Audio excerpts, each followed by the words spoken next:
পুরো পৃথিবী জুড়ে চলছে তৃতীয় বিশ্বযুদ্ধের উত্তেজনা। আমাদের হাতে এসেছে গুরুত্বপূর্ণ আপডেট আন্তর্জাতিক সংবাদ। শুরুতেই থাকছে রাশিয়ায় ড্রোন হামলায় 40টি বোমারু বিমান ধ্বংসের দাবি ইউক্রেনের। এবারে জানিয়ে দিব রাশিয়ায় বৃহৎ পরিসরে অভিযান চালাচ্ছে ইউক্রেন। এবারে থাকছে ন্যাটোতে আক্রমণ করতে পারে রাশিয়া, হুঁশিয়ারি জার্মান প্রতিরক্ষা প্রদানের।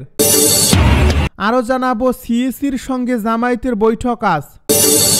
সব শেষে জানিয়ে দিব তাইওয়ান ইস্যু নিয়ে যুক্তরাষ্ট্রকে আগুন নিয়ে না খেলতে হুঁশিয়ারি চীনের। এতক্ষণ শুনছিলেন আপডেট আন্তর্জাতিক সংবাদের শিরোনাম, এবারে বিস্তারিত। তবে তার আগে অনুরোধ রইল ভিডিওটিতে একটি লাইক এবং কমেন্ট করে জানিয়ে দিন ভিডিও সম্পর্কে আপনার মূল্যবান মতামত। আরও জানিয়ে দিন ভিডিওটি কোথা থেকে দেখছেন বা কোন জেলা থেকে দেখছেন। রাশিয়ায় ড্রোন হামলায় 40টিরও বেশি বোমারু বিমান ধ্বংসের দাবি ইউক্রেনের। রাশিয়ার বিমান ঘাঁটিতে বড় ধরনের ড্রোন হামলা চালিয়েছে ইউক্রেন। রোববার ইউক্রেনের অভ্যন্তরীণ নিরাপত্তা সংস্থা এই হামলা চালায়। এতে রাশিয়ার 40টি বোমারু বিমান ধ্বংস হয়েছে বলে জানিয়েছেন এক নিরাপত্তা কর্মকর্তা। ইউক্রেনের এই দাবি সত্য হয়ে থাকলে এটিই হবে ইউক্রেন রাশিয়া যুদ্ধ শুরুর পর থেকে এখন পর্যন্ত রুশ সামরিক ঘাঁটিতে চালানো হামলার মধ্যে সবচেয়ে ধ্বংসাত্মক ড্রোন হামলা, যা মস্কোর জন্য এক বড় ধাক্কা। ইউক্রেনের আগে এমন হামলা চালালেও তার মাত্রা এত ব্যাপক ছিল না। সোমবার তুরস্কের ইস্তাম্বুলে রাশিয়া ও ইউক্রেনের প্রতিনিধিদের মধ্যে নতুন দফা শান্তি আলোচনা শুরুর আগে দিয়ে এই ড্রোন হামলা হলো। নাম প্রকাশে অনিচ্ছুক ইউক্রেনের ওই নিরাপত্তা কর্মকর্তা বলেন, রাশিয়ার 40টিরও বেশি বোমারু বিমানে আঘাত হানা হয়েছে। এর মধ্যে রয়েছে TU-95 এবং TU-22 দুটি যুদ্ধ বিমানই ইউক্রেনের দূরপাল্লার ক্ষেপণাস্ত্র ছুড়তে ব্যবহার করে থাকে রাশিয়া।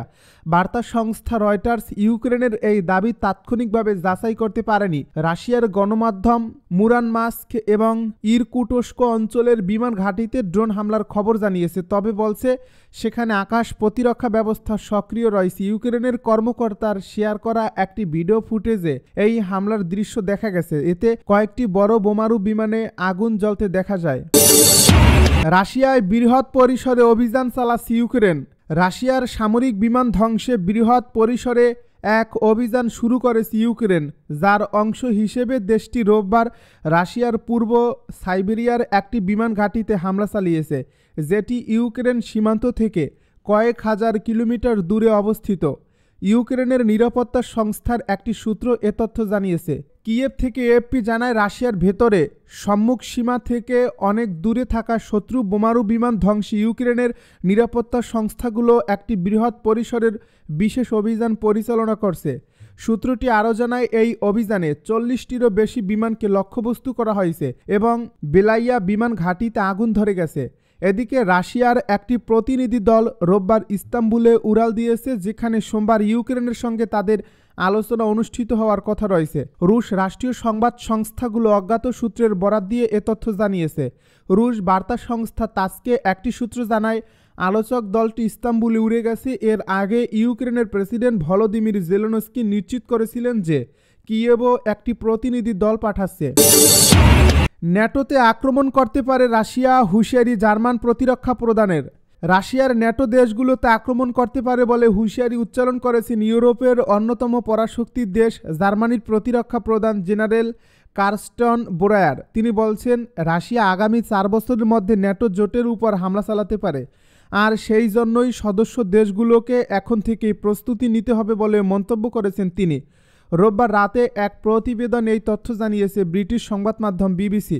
সিঙ্গাপুরে অনুষ্ঠিত সাংগ্রি লা ডায়ালগ প্রতিরক্ষা সম্মেলনে বিবিসিকে দেওয়া এক সাক্ষাৎকারে বোরায়ার জানান, রাশিয়া প্রতি বছর শত শত ট্যাঙ্ক তৈরি করছে, যার বড় অংশ 2029 সালের আগেই ন্যাটোর বাল্টিক রাষ্ট্রগুলোর উপর সম্ভাব্য হামলায় ব্যবহৃত হতে পারে। তাইওয়ান ইস্যু, যুক্তরাষ্ট্রকে আগুন নিয়ে না খেলতে হুঁশিয়ারি চীনের। তাইওয়ান ইস্যুতে সাম্প্রতিক বছরগুলোতে চীনের সঙ্গে যুক্তরাষ্ট্রসহ পশ্চিমা দেশগুলোর উত্তেজনা চলছে। এমনকি স্বশাসিত দ্বীপটিতে বেইজিং আক্রমণ করলে ওয়াশিংটন সামরিকভাবে রক্ষা করবে বলেও অতীতে জানিয়ে দিয়েছে যুক্তরাষ্ট্র। অতি সম্প্রতি এই ইস্যুতে আবারও বেড়েছে উত্তাপ। এমন অবস্থায় তাইওয়ান ইস্যুতে যুক্তরাষ্ট্রকে আগুন নিয়ে না খেলতে হুঁশিয়ারি দিয়েছে চীন। দেশটি বলছে তাইওয়ান ইস্যুটি একেবারেই চীনের অভ্যন্তরীণ বিষয়। রোববার এক প্রতিবেদনে এই তথ্য জানিয়েছে সংবাদ মাধ্যম আল জাজিরা। সংবাদ মাধ্যমটি বলছে চীন যুক্তরাষ্ট্রকে কড়া ভাষায় হুঁশিয়ারি দিয়ে বলছে তাইওয়ান ইস্যুতে আগুন নিয়ে খেলবেন না, কারণ এটি চীনের অভ্যন্তরীণ বিষয়। বেইজিংয়ের পক্ষ থেকে এই মন্তব্য এমন এক সময় এসেছে যখন যুক্তরাষ্ট্রের প্রতিরক্ষা মন্ত্রী পিট হেগসেথ সিঙ্গাপুরে অনুষ্ঠিত শাংরি-লা ডায়ালগে চীনকে এই হুঁশিয়ারির জন্য হুমকি হিসেবে আখ্যা দিয়েছেন। হেগসেথ বলেন, চীন বিশ্বাসযোগ্যভাবে সামরিক প্রস্তুতি নিচ্ছে যাতে এশিয়ার শক্তির ভারসাম্য বদলে দেওয়া যায়। তিনি অভিযোগ করেন, বেইজিং তাইওয়ান আক্রমণের মহড়া চালাচ্ছে। তাইওয়ানকে চীন নিজের অঞ্চল হিসেবে দাবি করে থাকে। এশীয় পরাশক্তি এই দেশটি বলছে প্রয়োজনে বল প্রয়োগ করেও তাইওয়ানকে চীনের মূল ভূখণ্ডের সঙ্গে একীকরণ ঘটানো হবে। তবে তাইওয়ানের গণতান্ত্রিক সরকার বেইজিংয়ের এই দাবি মানে না। তারা বলছে কেবল তাইওয়ানের জনগণই তাদের নিজেদের ভবিষ্যৎ নির্ধারণ করতে পারে। এমন অবস্থায় চীনের পররাষ্ট্র মন্ত্রণালয় হেগসেথের মন্তব্যকে উস্কানিমূলক বলে আখ্যা দিয়েছে। তারা যুক্তরাষ্ট্রকে সতর্ক করে বলছে তাইওয়ানকে চীনের বিরুদ্ধে কৌশলগত চিপ হিসেবে ব্যবহার করবেন না এবং আগুন নিয়েও খেলবেন না। চীন যুক্তরাষ্ট্রকে এশিয়া প্যাসিফিকে অস্থিতিশীলতা সৃষ্টিকারী প্রধান শক্তি বলেও অভিহিত করছে। দেশটি অভিযোগ করছে ওয়াশিংটন দক্ষিণ চীন সাগরে হামলাকারী অস্ত্র মোতায়েন করছে এবং আঞ্চলিক উত্তেজনা বাড়াচ্ছে। বেইজিং আরও বলেছে হেগসেথ চীনের বিরুদ্ধে অপমানজনক মিথ্যা অভিযোগ এনেছেন, শান্তির আহ্বানকে অগ্রাহ্য করেছেন এবং এই গোষ্ঠী রাজনীতির জন্য শীতল যুদ্ধের মানসিকতা প্রচার করছেন। চীন এ বিষয়ে যুক্তরাষ্ট্রের কাছে আনুষ্ঠানিক প্রতিবাদও জানিয়েছে। ইসরায়েলকে উগ্রবাদী আখ্যা করে করা সমালোচনা সৌদির পররাষ্ট্রমন্ত্রীর। ফিলিস্তিনের অধিকৃত পশ্চিম তীরে বৈঠক করতে না দেওয়ায় দখলদার ইসরায়েলের করা সমালোচনা করেছেন সৌদি আরবের পররাষ্ট্র। ফিলিস্তিনের অধিকৃত পশ্চিম তীরে বৈঠক করতে না দেওয়ায় দখলদার ইসরায়েলের করা সমালোচনা করেছেন সৌদি আরবের পররাষ্ট্রমন্ত্রী প্রিন্স ফয়সাল বিন ফারহান আল সৌদ।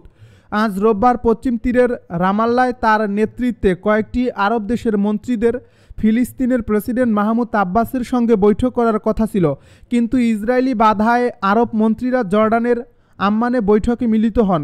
এরপর একটি বিবৃতি দেন সৌদির পররাষ্ট্রমন্ত্রী।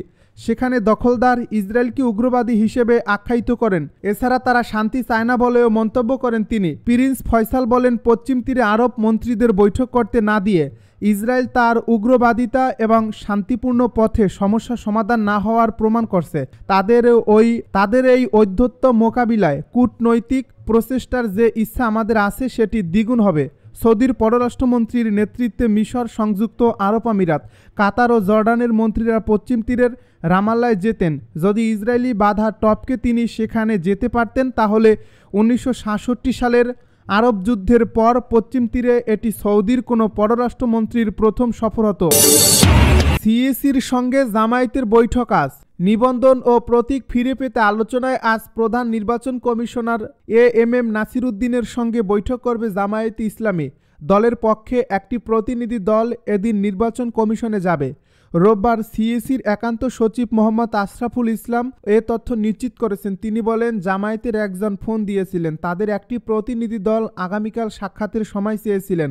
সিএসি সোমবার দুপুর 12টায় সময় দিয়েছিলেন, তারা 4-5 জন আসতে পারেন। এর আগে সকালে জামায়াতের নিবন্ধন অবৈধ ঘোষণা করে 2013 সালের হাইকোর্টের দেওয়া রায়কে বাতিল করেন সুপ্রিম কোর্টের আপিল বিভাগ। এতে দলটির নিবন্ধন ফিরে পাওয়ার পথ খুলে যায়। সকালে রায়ের পর থেকে প্রতিক্রিয়ায় জামায়াতের আইনজীবী শিশির মনির আদালত প্রাঙ্গণে সাংবাদিকদেরকে বলেন, আমরা মামলার শর্ট অর্ডার চেয়েছি। আশা করছি আগামীকালের মধ্যেই মামলার সংক্ষিপ্ত আদেশ হাতে পাব।